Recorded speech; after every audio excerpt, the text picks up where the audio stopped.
ఈ నెల ప్రారంభం నుంచి పెరుగుతూ వస్తున్న బంగారం ధరలు సోమవారం శాంతించాయి. ఇవాళ నమోదైన వివరాల ప్రకారం 10 గ్రాముల 24 క్యారెట్ల బంగారంపై రూ. 220 తగ్గింది. ఈ నెల ప్రారంభం నుంచి గోల్డ్ రేటు తగ్గడం ఇదే తొలిసారి. మరోవైపు వెండి ధర దూసుకు వెళుతోంది. ఈ నెల ప్రారంభం నుండి వెండి ధర పెరుగుతూనే ఉంది. ఇవాళ కూడా కిలో వెండిపై రూ. 200 పెరిగింది. దీంతో తెలుగు రాష్ట్రాలలో కిలో వెండి ధర లక్షకు చేరువైంది. దేశవ్యాప్తంగా ఇవాల్టి బంగారం వెండి ధరలను ఓసారి పరిశీలిస్తే తెలుగు రాష్ట్రాలలో సోమవారం బంగారం ధర తగ్గింది.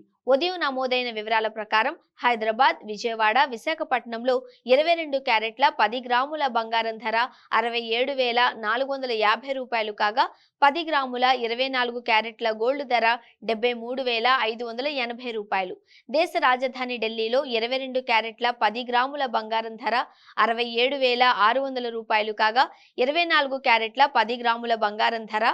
73,730. ముంబై, కోల్కతా, బెంగళూరు నగరాలలో 22 క్యారెట్ల 10 గ్రాముల గోల్డ్ ధర రూ. 67,450 కాగా 24 క్యారెట్ల 10 గ్రాముల బంగారం ధర రూ. 73,580.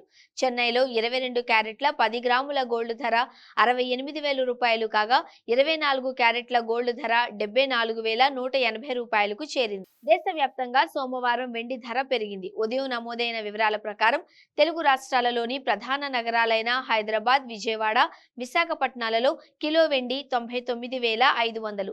దేశంలోని ప్రధాన నగరాలలో వెండి ధరలను పరిశీలిస్తే చెన్నైలో కిలో వెండి ధర రూ. 99,500, కోల్కతా, ముంబై, ఢిల్లీ ప్రాంతాలలో కిలో వెండి ధర రూ. 95,000, బెంగళూరులో కిలో వెండి ధర 94,600 వద్ద కొనసాగుతోంది. పైన పేర్కొన్న బంగారం, వెండి ధరలు ఉదయం 10 గంటలకు నమోదైనవి. ప్రాంతాల వారీగా గోల్డ్, సిల్వర్ ధరలు మారుతూ ఉంటాయి. అందువల్ల బంగారం కొనుగోలు చేసే సమయంలో ఆ సమయానికి ప్రత్యక్ష ధరలను ట్రాక్ చేస్తే ఖచ్చితమైన ధర నిర్ధారణ చేసుకోవచ్చు.